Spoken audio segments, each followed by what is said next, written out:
હવે આપણે આના પીસ પાડી મિત્ર જય માતાજી. હું દિયાબેન પરમાર અમરેલીથી. મારી ચેનલનું નામ દિયાબેન ડીનું રસોડું.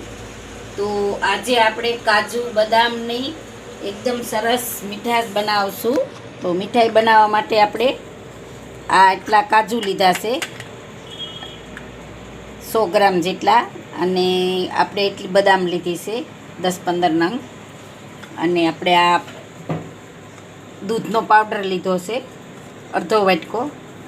1 વાટકો આપણે ટોપરાનું સીણ લીધું છે આ રીતે, અને ખાંડ લીધી છે આખી. તો આને આપણે દળવાની છે, તો જોહે એ પ્રમાણે આપણે વાપરશું ને. થોડુંક આપણે ગેસ માટે આ પિસ્તા લીધા છે, અને જોહે એ પ્રમાણે આપણે થોડુંક દૂધ લીધું છે, તો 2-3 ચમચી જે જોઈએ.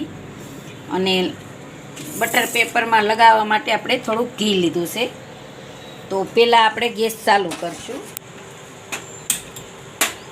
તો આપણે કાજુ બદામને ધીમા ગેસે સરસથી આપણે આને થોડા આપણે આળામાં શેકી લેવાના છે, કે એનું મોઇશ્ચર હોય એ નીકળી જાય, એમ શેકાઈ જાય એ પ્રમાણે. અને આપણે આ ટોપરાને હોતન થોડુંક શેકવાનું છે, આળું માળું એમ થોડુંક શેકવાનું છે આપણે.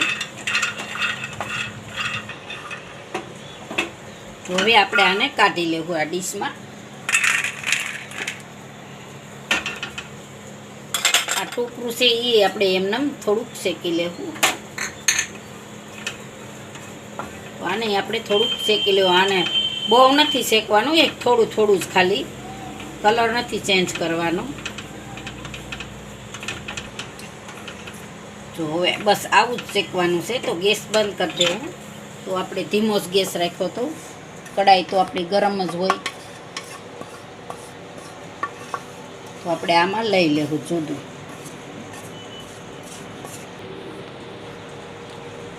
તો આપણા કાજુ ને આ ટોપરું આપણે ઠરે ત્યાં લગીમાં આપણે આ ખાંડને પીસી લેવું, કાઢી લેવું. આને આપણે મિક્સરમાં પાવડર બનાવી લેવું. તો આપણે આ ખાંડ પીસાઈ ગઈ, એકદમ સરસ પાવડર થઈ ગયો છે. તો આપણે એને આમાં લઈ લેવું નોખા વાસણમાં. એટલે જોહે એ પ્રમાણે આપણે વાપરશું. તો હવે આપણે કાજુ બદામને એવું અને પીસી લેવું. એકદમ સરસ થઈ ગયું છે. તો પહેલાં થોડુંક આપણે આને પીસીને પછી આપણે આ પીસવાનું છે ટોપરું. તો આપણે આનો પાવડર એકદમ બની ગયો છે. તો આપણે આ એમાં નાખીને હજી થોડુંક પીસી લેવું ટોપરું.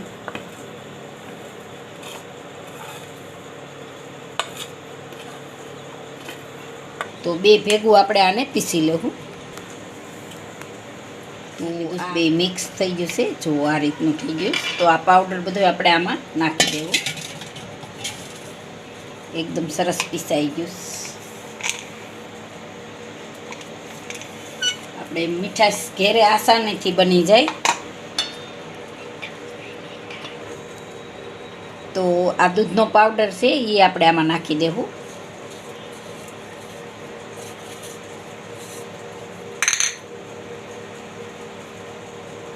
આપણે ખાંડ નાખશું. જો આ આપણે દૂધનો પાવડર છે એ ગળ્યો હોય તો એ પ્રમાણે આપણે ખાંડ નાખશું. તો આ આપણે ખાંડ એટલી નાખી દેવું, 2 ચમચી આપણે ખાંડ નાખી છે. તો બધું આને મિક્સ કરવાનું છે. તો આ બધું આપણે મિક્સ કરી દેવું.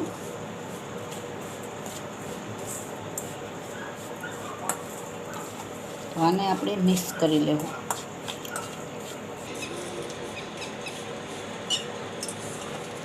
તો આપણે થોડુંક ચાખી લેવાનું, કે જો મોળું લાગે તો આપણે પાછી ખાંડ નાખી દેવાની 1 ચમચી કે એમ.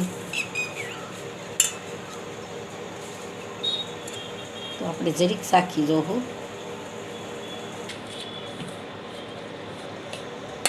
તો આપણે બધું મિક્સ કરી દીધું છે. તો હવે આપણે આમાં થોડું દૂધ નાખી અને આપણે આને કઠણ બાંધવાનું છે લોટ જેવું. બહુ દૂધ નહીં નાખવાનું, થોડું જોઈ એ પ્રમાણે દૂધ નાખવાનું.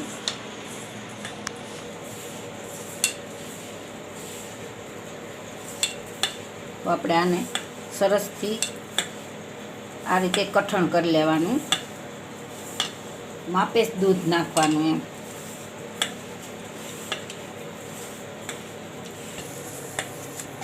જો આ રીતનું આપણે રાખવાનું, આ રીતનું. હવે આપણે આમાં બટર પેપર ઉપર આપણે ઘી લગાવી લેવું અને આપણે સાઈડમાં જવા દેવું.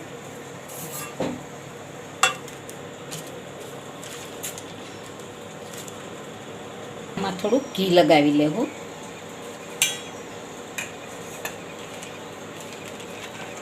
એટલે આસાનીથી આપણે મીઠાઈ આપણી નીકળી જાય એમ. મીઠાઈ તો રક્ષાબંધન ઉપર આપણે તૈયાર લેવી એ કરતાં ઘેરે બનાવી લેવાય, એકદમ આસાનીથી બની જાય.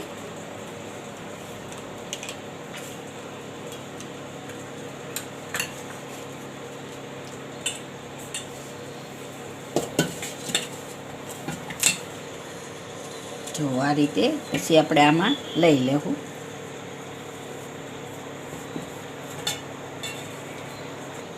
તો આપણે આ ચમચી ઘીવાળી કરી છે એને આ રીતે દબાવી દેવાની. આ રીતે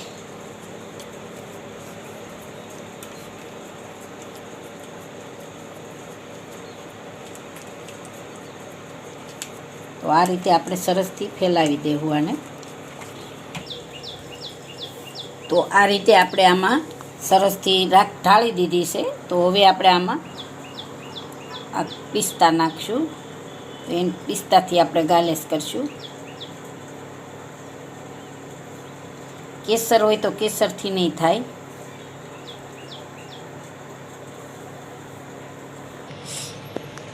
તો હવે આપણે આ ચમચીની મદદથી આ રીતે આપણે આને દબાવી દેવું એકદમ સરસ આ રીતે.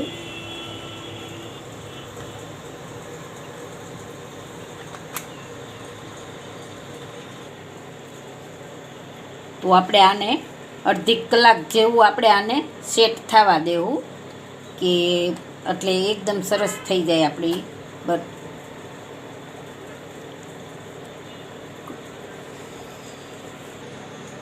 તો આપણે આને અડધી કલાક જેવું રહેવા દેવું. પછી આના આપણે પીસ પાડીશું. તો આને આપણે રહેવા દેવું. તો આપણે અડધી કલાક જેવું થઈ ગયું છે. તો હવે આપણે આને જોઈ લેવું. એકદમ સરસ થઈ ગઈ છે. તો હવે આપણે આના પીસ પાડી લેવું આ રીતે કાઢીને.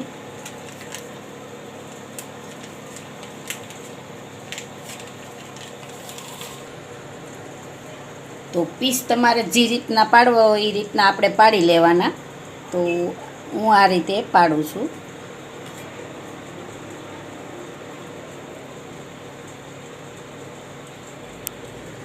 તો આપણે આ રીતે પીસ પાડી લેવું.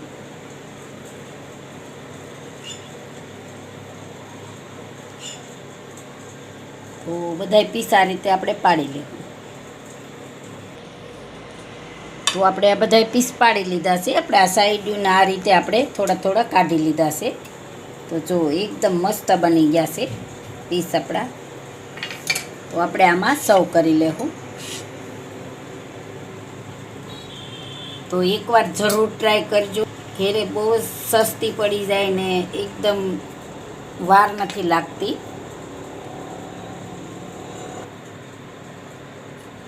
ફટાફટ બની જાય છે અને વાર નથી લાગતી.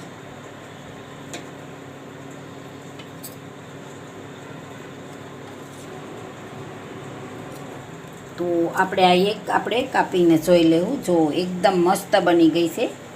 ઘેરે એકદમ સરસ સરસ બને છે. જો બજાર કરતાં ઘેરે મસ્ત બની જાય છે. તો જરૂર ટ્રાય કરજો. તો તૈયાર છે આપણે કાજુ બદામની મીઠાઈ. જો મારી રેસીપી પસંદ આવે તો લાઈક કરજો, શેર કરજો અને સબસ્ક્રાઈબ કરજો. બેલ આઇકન જરૂર દબાવજો. કોમેન્ટ કરીને કહેજો કે તમને કેવી લાગી કાજુ બદામની મીઠાઈ.